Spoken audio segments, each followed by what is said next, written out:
Allez, c'est parti pour un nouveau décryptage. Aujourd'hui, on s'attaque à un sujet qui, sur le papier, rime avec détente épargnante, mais qui cache en fait une fracture socio-économique super profonde dans notre société. Vous savez, quand on pense aux vacances, on a tous en tête ces images d'autoroutes saturées, de plages bondées ou de pistes de ski prises d'assaut. Ça nous donne un peu l'illusion que faire ses valises, c'est une norme universelle, que tout le monde y a droit. Sauf que, la réalité des données économiques, c'est une toute autre histoire. C'est beaucoup plus complexe et surtout beaucoup plus divisé. On va décortiquer tout ça ensemble. On va tout de suite commencer par tordre le cou à un énorme mythe, avec ce chiffre qui claque, 40%. En 2025, c'est pas moins de 40% de la population française qui ne part pas en vacances. Rendez-vous compte, c'est quasiment la moitié du pays qui reste à la maison. Et on est d'accord, ce n'est pas absolument pas une question de choix de mode de vie ou d'amour inconditionnel pour son canapé. Non, c'est une réalité subie, imposée par des contraintes matérielles très concrètes. Derrière cette statistique complètement folle, c'est un vrai défi de société qui se joue. Bon, pour bien comprendre comment on en est arrivé là, on va y aller étape par étape. On va d'abord examiner les inégalités de départ, puis l'impact des crises à répétition. On fera un gros plan sur les jeunes des quartiers populaires, on regardera le vrai coût des sports d'hiver, on parlera de l'avantage invisible du fameux capital social, et enfin, on terminera sur le problème des aides financières qui passent trop souvent à la trappe. Première étape de notre décryptage, les inégalités de départ. Et là, boum, dès qu'on pose les chiffres sur la table, le fossé est juste béant. Regardez un peu. Chez les ménages les plus aisés, le taux de départ grimpe tranquillement à 76%. Mais basculez du côté des ménages revenus modestes, et là, on dégringole à 42%. On parle d'un écart massif de 34 points en 2025. C'est littéralement une ligne de fracture mathématique. Les ressources financières tracent une frontière ultra nette entre ceux qui peuvent s'échapper de leur quotidien et ceux qui restent bloqués chez eux. Le temps libre, clairement, ce n'est pas la même donne pour tout le monde. Et ça illustre parfaitement à quel point la profession que l'on exerce dicte notre accès au repos. Si on regarde les données 2024 du Crédoc, c'est sans appel. D'un côté, 78% des cadres supérieurs partent en congé. De l'autre, seulement 47% des ouvriers. En gros, les catégories les plus favorisées partent quasiment 2 fois plus. Donc on ne parle pas juste d'une fin de mois un peu difficile, c'est carrément toute la structure socio-professionnelle de notre pays, les fameuses PCS, qui agit comme un filtre pour savoir qui a le droit de se mettre au vert. On passe à notre deuxième point, l'impact des crises économiques. Parce que, évidemment, le contexte historique pèse super lourd dans la balance. Et on le sait, les crises ne frappent jamais tout le monde avec la même violence. La crise financière de 2008, puis le rouleau compresseur de la crise sanitaire en 2020, et maintenant les pics d'inflation qui s'étirent jusqu'en 2025, tout ça a systématiquement plombé le taux de départ des plus modestes.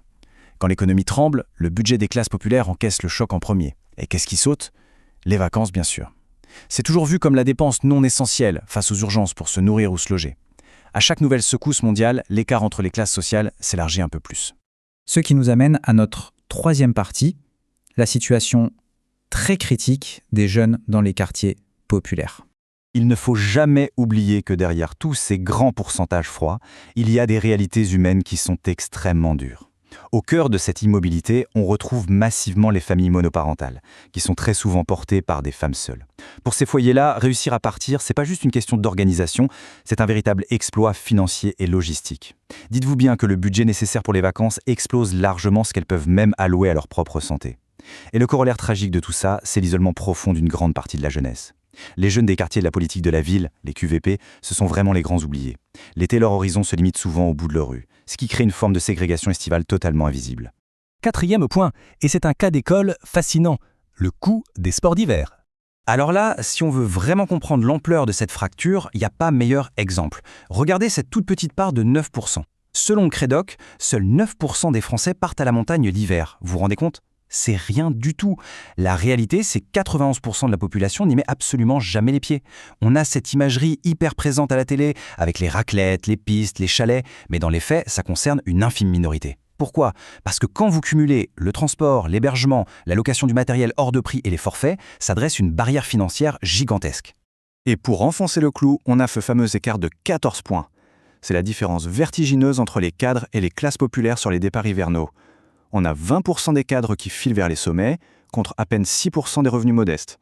D'ailleurs, une stat de l'INGEP montre qu'au final, seulement 2% de la population pratique le ski ou le snow régulièrement. Bref, la montagne d'hiver, c'est l'illustration ultime du loisir ultra ségrégé, quasiment réservé à une élite. On en vient à la cinquième partie, et pas des moindres, l'avantage du capital social. Parce que, attention, avoir un bon salaire, ça n'explique pas tout. Il y a un autre moteur, totalement silencieux, mais d'une puissance redoutable, le capital social. C'est super important à piger. En gros, plus vous montez dans l'échelle sociale, plus vous avez de chances d'avoir un oncle avec une maison de campagne ou des amis qui vous prêtent un appart à la mer.